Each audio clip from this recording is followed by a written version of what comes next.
right. So today, super excited to have head coach of Fordham University, Coach Inouye, visiting us today. I'm excited to sit down and talk to you today, Coach, and kind of get your perspective on all things leadership, all things success, confidence, anything you could think of. We're looking forward to having this conversation. So welcome.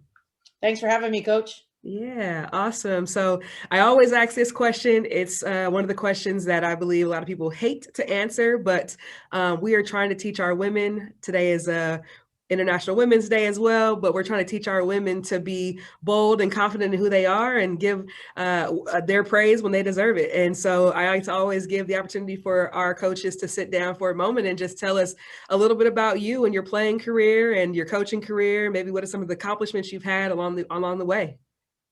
All right, thanks. Thanks again for having me. I'm originally from Hawaii, so born and raised there. My family's still there, and then I went over to UNLV in Las Vegas, and I just went to school there my freshman year and decided I missed softball too much, and so I tried out for the team the next year and was a walk-on.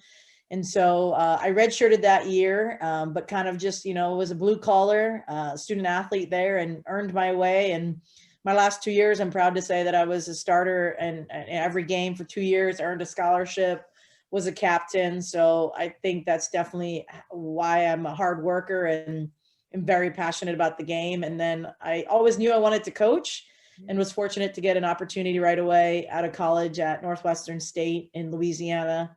Was there a year, went to the University of Kentucky for 3 years, went back down south at University of Southern Mississippi for 4 years. And then I kind of made the journey up to the Northeast and actually was an assistant coach at Fordham for a year. And then I had my first head coaching start at Iona College, which was about 7 miles north of Fordham. Was there for about 6 years and super blessed and humbled to be able to be back at Fordham as the head coach now. And this is my third season. Wow, that's awesome. And I mean, I didn't actually know that about you being a walk-on. That's something I might touch on a little bit later, because I think it's important for the girls to hear, how you've navigated that. First of all, laying down your cleats the first time and then deciding that, maybe I want to try it out again, and that it wasn't too late for you and what you had to put work in to get there. So I'm gonna touch back on that in a minute.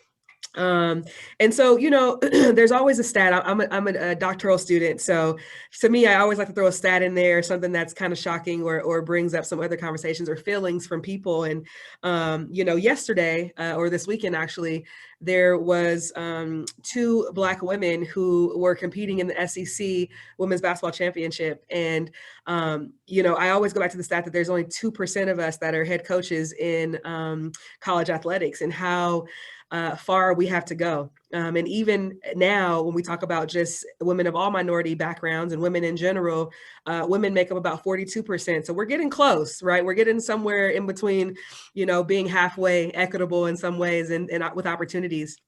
You are one of the 42% of women who are in leadership positions in athletics at the collegiate level. First of all, how does that make you feel? And then the second question would be, what are some things that you're doing to kind of raise up the next woman for another opportunity? That's definitely an important stat to know as a female coach. And more importantly, I'm a Japanese American, so I take a lot of pride in being a female coach at the collegiate level, because I know that I am a part of a statistic. As far as what am I doing, I think anytime that I see a young woman who has the aspiration to continue their collegiate career, whether it is through a coaching avenue, maybe it's a graduate assistant, and I definitely try to put my my network towards them and to help them out and navigate that, whether it's a volunteer position, maybe it's a GA spot. I actually emailed a young lady from a school that we don't even play against, but I knew her through the recruiting process, because I do think it does take a certain personality to be a coach, right? Some people will say it's a lifestyle. It's not for everybody as a coach, especially at the collegiate level, whatever level you may be doing. So I do take a lot of pride in that, and I like to think that I try to do my part in passing it forward and trying to help out the next kind of generation of female coaches that want to continue on, because it is a rare statistic and an unfortunate one, and hopefully it can continue. And obviously we always want to give an opportunity to women that want to continue to coach at this level.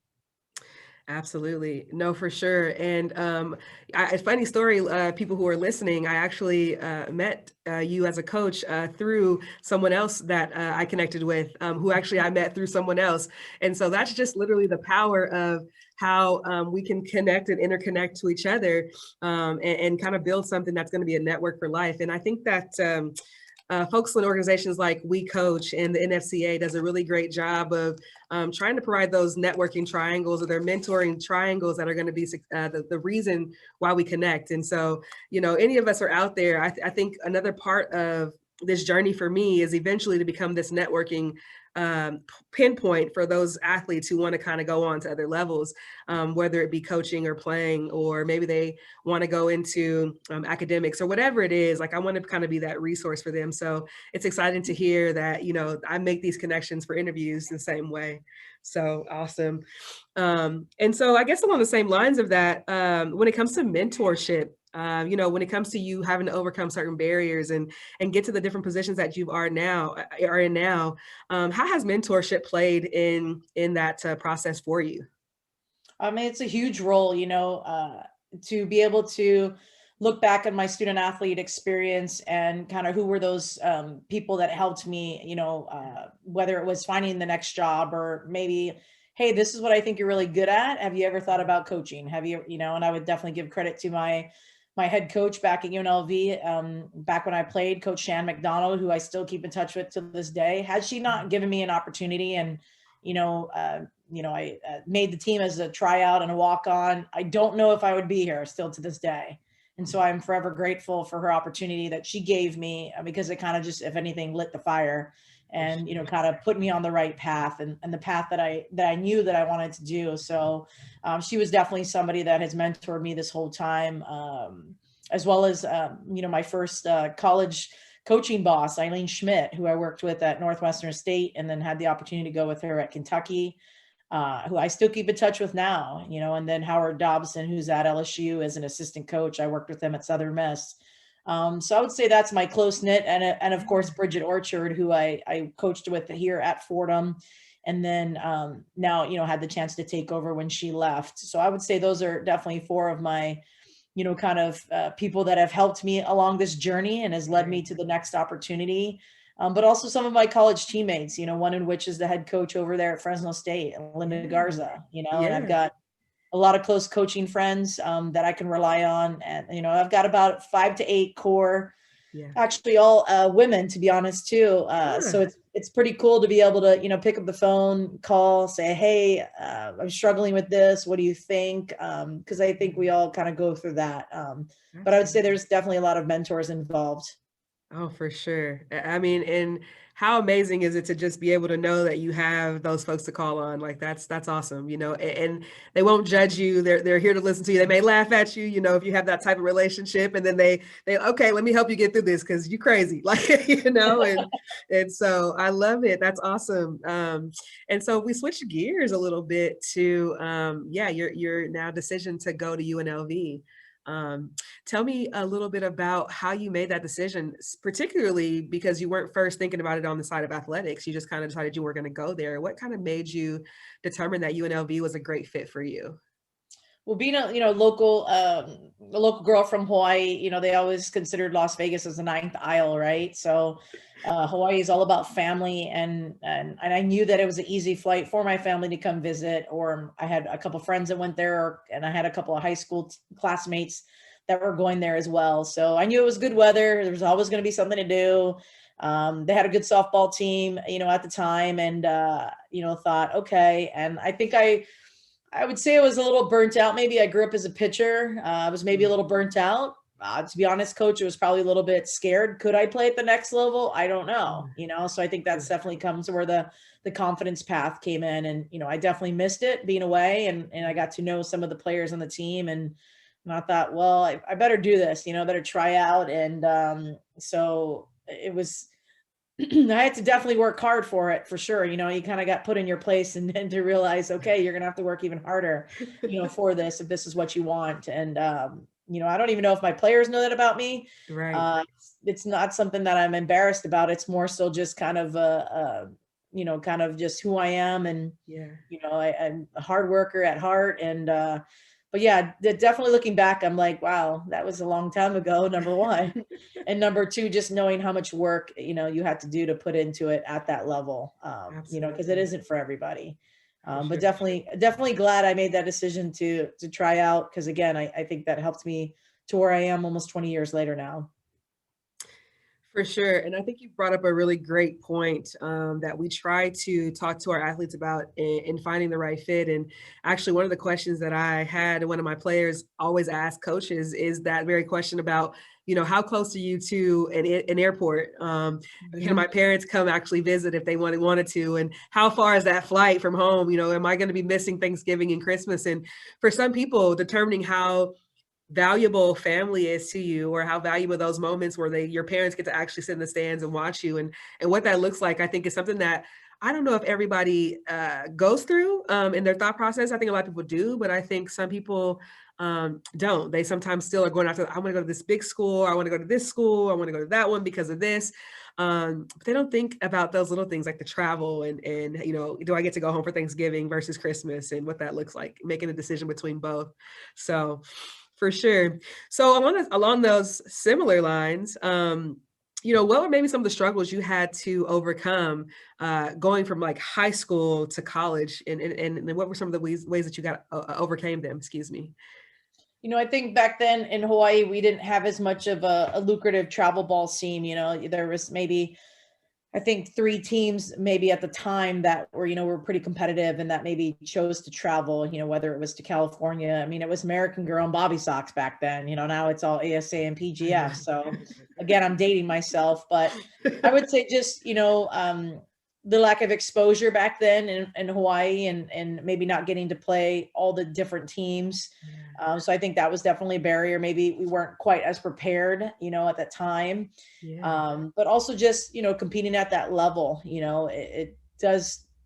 I think you're not quite sure if you're ready for it until you're actually there doing it, right, on an everyday basis, doing the 6 a.m. runs and the lifts and the study hall. Because some people might think like, nah, this is not for me, and others are like, no, this is totally what I want. So I would definitely say that was a barrier, overcoming that, but really knowing that, like, okay, it's the same game, right? It's just played at a faster pace, with people that are just as good, if not better than you. And, how are you going to kind of rise to the occasion? So I would say those were definitely some barriers. yeah. And then talk to us a little bit about like actually like walking on to UNLV and actually making a team, being a part of it. What were some of the things that you worked through personally to continue to fight through maybe not being a scholarship athlete in the beginning and things like that? I would say that definitely the conditioning part, I was probably one of the slowest and most out of shape ones. And then, you put your time in, and a year later, I think I finished second in the mile, so I think that definitely not that now, but back then for sure. But I think that was, I think that said a lot about my work ethic and my Absolutely. drive and perseverance. And I think that was noted by the strength coaches as well as our coaching staff. And, I kind of just, was maybe one of the first to arrive and the last to leave, and I think they took notice of that. And, an opportunity came about for playing time. And I actually switched positions my senior year. I went from Huh. first base and DH to behind the plate. I grew Wow. up as a pitcher catcher, but I think definitely catching was my calling. But yeah, that's a little bit about kind of the process. For sure. Okay. Okay, cool. And then, being a coach now, and we're trying to teach, like I said, these high school athletes on the ways to prepare for like their first year in college and what that might look like. Any like warnings or like things they can maybe do at home now to prepare for them to be ready when they get to college? I think what separates, I think kids from the student athletes from the next level is the strength and conditioning aspect. The Mm, ability to train at a high level 5, 6 days a week. Not only with lifting and conditioning, but practice on top of that. At the Division 1 level, obviously you're allowed maximum 4 hours per day, but that doesn't mean a student athlete comes back later at night and hits on their own. Or does a little bit more running because if they feel they didn't get a good workout. I would say that definitely separates it. yeah. And then the offensive part, I think, is huge. I think that does determine, for coaches, whether or not they're going to recruit one player over another, is the ability to hit. I think you always hear, if you hit, we have to find you a spot on the field. Absolutely. So I would say those are two big things. And then versatility. Even this past weekend, our season started, and I think in a game I had 2 or 3 different pitchers play, but I never really took anybody out of the game. I just moved people around.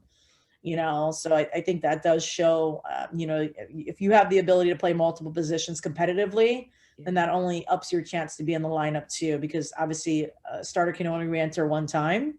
So I think just knowing that, the versatility piece, that you can navigate and move people around like a chess piece, then it Yes. really helps, help form a better lineup, if you will, and a more efficient lineup. Absolutely. And I think that's such a good point that, I've been watching a lot of travel ball lately when I can. And, they're so used to just, let me switch out this person for this runner. And I'm like, you don't realize in college, like we have to kind of be more strategic in this process. And, sometimes a coach is not going to be able to move you that quickly. You're gonna have to learn how to run the bases, Mhm. and that brings me to another point about Sue Inquist. I've been showing all my players the 33% rule by Sue Inquist. And basically the one thing she said on there was like, hey, I was 175 pounds in the center field. And I wasn't necessarily the fastest, but I was the most savvy, right? I was a game smart. I knew how to read kind of the spin of the ball and what's it going to do and anticipate a little bit. And I think our athletes these days also don't know how to do that as well, which I think is something that is very crucial to how they can be successful right where they are. So, Yeah, I think softball IQ, you can definitely tell who has it and who doesn't. yeah. Yep, for sure. Okay, well, I'm gonna switch gears just a little bit. The name of my business is called Leadership Athletics, and to me, I want to create and build these women who are going to be leaders, who own their power in the world, that are going to be successful and be authentic to who they are, allowing their values and their whys to drive them. And so, when you think about leadership and you think about athletics and do you believe that, the athletes who come in with that leadership qualities tend to do better in your program, or what do you think? I think it's something that's, I mean, I think that's always the controversy, right? Or the conversation is, are Right. you born a leader, or is it something you learn? I do think Mhm. it's a little bit of both, Yeah. because I think it does come down to personality as well. Yeah. I've also seen some really, flamboyant, loud leaders, and I've seen some quiet and subtle leaders. So I think it's a little bit of both for sure. I think it's more so I think as far as leadership at this level in the college setting with student athletes, I think it's the students that have the ability to adjust, right, and Yes. adapt, and are flexible, right? Like, as Right. much as we love operating off a schedule and routine, that doesn't always happen. No. It's like, who can adjust the fastest? And I think it's Absolutely. the players that are a little bit more level headed, not so high and low, that are a little bit more balanced emotionally, are the ones that I think have more success. I think if you're getting hot up and down really quickly, it's emotional, it's a roller coaster, and Yeah, it's exhausting, right? Mentally and physically. for So I sure. think just the stability piece emotionally, as well as just, the ability to adapt. I mean, that's huge. Softball's all about adjustments, but I think just in life in general, and as a student athlete, and doing college classes and practice, I think it's just the ability to adapt helps you Yeah. be successful as a leader in college. Absolutely. Do you have any advice for ways that our athletes could kind of be more flexible, more adaptable? Just curious if you had any advice for them on that, any I tools would or say, anything. with softball being a failure sport, is kind of like having the ability to have failure recovery, right? So, like, Mm, say you strike out, what's your process after you strike out? Is it I toss my helmet? Is it I don't high five my teammate coming in the dugout? Is it maybe like, taking a quick 10 seconds, refocus, get back in it? Or are you the kid that strikes out and lets it turn to defense, and then you're the student that makes the error on the field? So I think just the ability to have a failure recovery process, I think, is huge, and that comes with maturity for sure. And it comes also with knowledge, right? From the mental the mental game side, is what is the process when you fail? How do you recover? How do you adapt? How do you move on? absolutely. So I think it's a lot of the sports psychology, mental toughness, all of that mixed in. But I would say that that's a huge tip that I would love to give to, high school student athletes looking to play at the next level. I love it. That's going to be on one of my social media posts. That was the right moment. I was like, okay, that was it right there. That was gold. um, and so it's funny how I listen to these things and I'm like, okay, I think I'm going to use this later. I've kind of got an ear for it now. So that's awesome. And then, so I think about success in the same regard. I feel like, our athletes now, especially with COVID, I think they've put a lot of success around getting a scholarship, right? Winning the PGF tournament, hitting a home run in the game, all a great, amazing things. But I think that it's caused a lot of turmoil in our athletes and our families, even our parents at this point. When it comes to trying to redefine success, I always want to try to help them in that process. What's your any advice that you can give to either players or parents that maybe we can help them redefine or find other ways to be successful outside of those performance-based outcomes? I think it's having an identity outside of softball, right? So I think we always get caught up in, softball is who I am. Well, no. Softball you just happen to be very good at it. Softball's not who you are. You're a sister, you're a girlfriend, you're, a friend, a daughter, like you're a lot of different things. And I think COVID really helped. I think some student athletes realized that softball wasn't the end all be all for them. It was okay. I need to find an internship. Okay, I need to concentrate on school a little bit more. But I think it's also just remembering that it is a process. It's been difficult for us college coaches just as much as the student athletes. But the identity piece I think is huge, and also having things outside of softball, like a release, right? Whether it's reading, whether it's art. I think that's huge. And for the parents, control what you can control. I mean, it's cliche as it sounds, but I can't tell you how many times I've had to remind myself during this COVID time, because I would love to get out and recruit right now, but it's out of my control. I don't work for the NCAA. I'm not the one that makes a decision, and what's the next best thing? Can we think outside the box? Can we be creative to figure out what we still need to get done? Right. But I would definitely say about process and the identity piece. Absolutely. No, for sure. And I don't know, I'm kind of shifting a little bit again, but I think the last time I talked to you, you mentioned how you sometimes run tournaments and things like that as well on the side.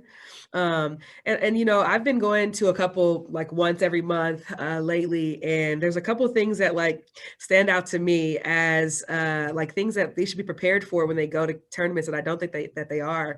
And I think maybe hearing from a college coach, like without breaking any NCAA rules, so let me know if this is, but anything you could tell like teams or athletes, like ways they could be prepared for like tournaments where maybe coaches will be there. Anything you would suggest they bring, they do.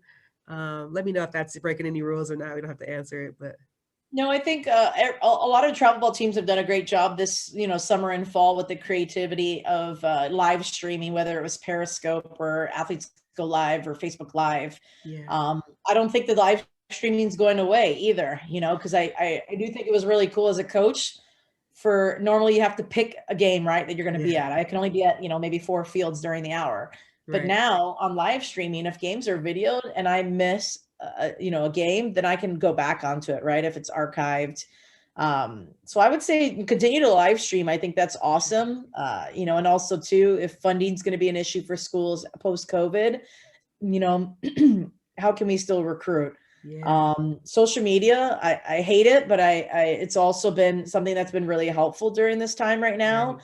And I think some students have done a great job on whether it's their iPhone or their Droid, being able to cut film. And I mean, I can scroll Twitter Yeah, for like 30 minutes and probably find maybe 2 to 3 kids that I'm like, had no idea about, but just because they caught my eye, and continue to do skills videos. Cause obviously until we can get out and see people in person, for I sure. think that gives us an idea. And then also just, a quality team roster sheet, I think is always helpful when we can go back and see people in person, or even the travel ball recruiter people, having it as a PDF right then and there. Right. Because maybe some of the coaches don't want to carry those papers. Maybe some people just want to store it electronically. But I think a good team roster sheet is very helpful with the basic information. Yeah. I don't need to know what color, maybe what their favorite color is. I just need like the basic information.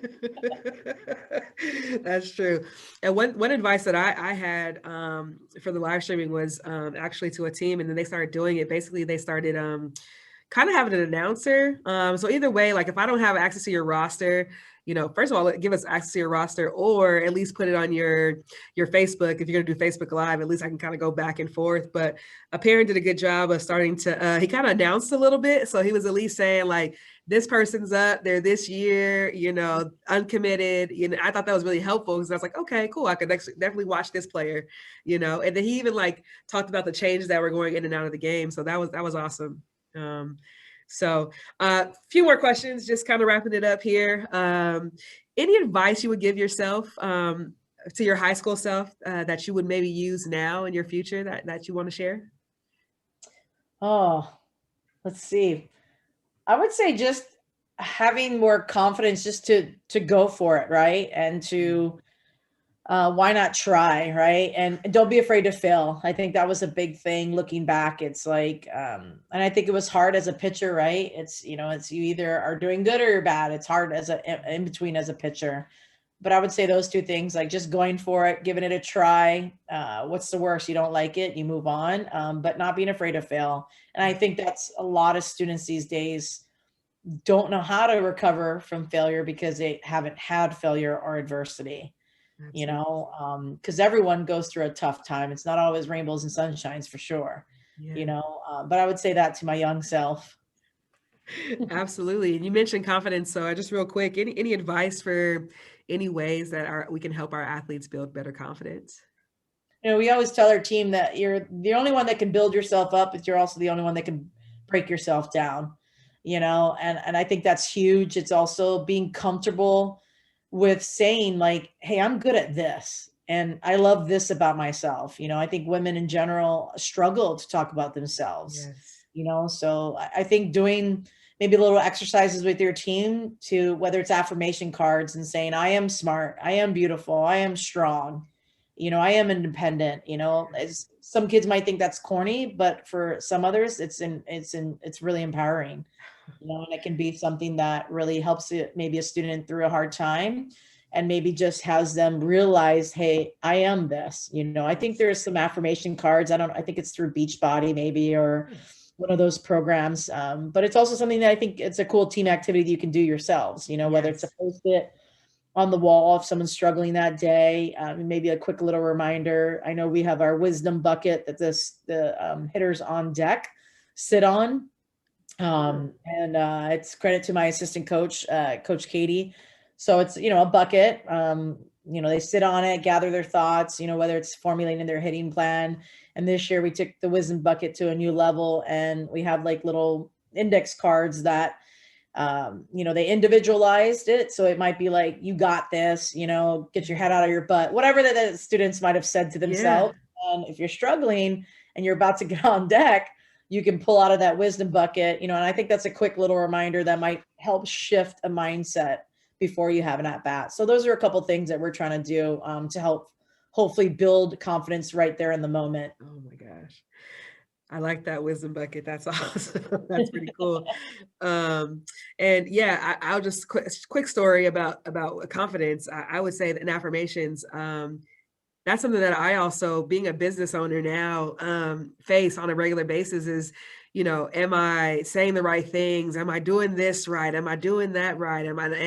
And I've just had to stop and tell myself that like, imperfection is actually my superpower. So changing my thought process to being perfect, but instead, hey, having these imperfections are my superpower. It's going to be what helps me connect to other people, to teach them to go deeper than what they are, And so it's something that I've worked on. I say these affirmations to myself every single day, just to kind of remind myself that, hey, you got this. As long as you take one step and the next step and the next step, you just keep going and learn from it. That's all you got to do. I think So it's just that's awesome. having your vision, remember your vision for your Yes. business, your plan, your program, whatever it might be, your end goal. Yeah. And that also, I think, helps you remember your why, right? Why do you do this? Absolutely.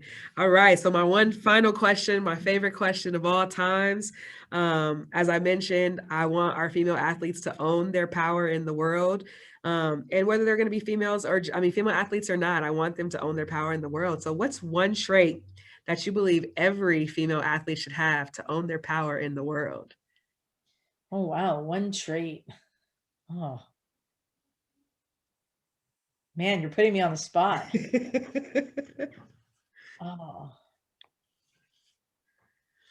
Man, I'm stumbling and you're recording this. You're going to have to edit this, Ashley. You're going to have to edit this long delay. No, you Repeat the got it. question one more time. Sorry. Yeah. What is one trait that you believe every female athlete should have to own their power in the world? Just to own it. My God, I'm really struggling on this one. One trait. I think just being comfortable. Absolutely. You know, comfortable in their own skin, who they are, what they want to do, who they want to be. I think just comfortable. I would say that. 100%. You're gonna have to edit that big 100%. time. You're gonna have to Huh? edit. You're gonna have to edit that big time. You're gonna be like, Nope, man, that was good. And that's the thing. That's awesome. Well, I appreciate you.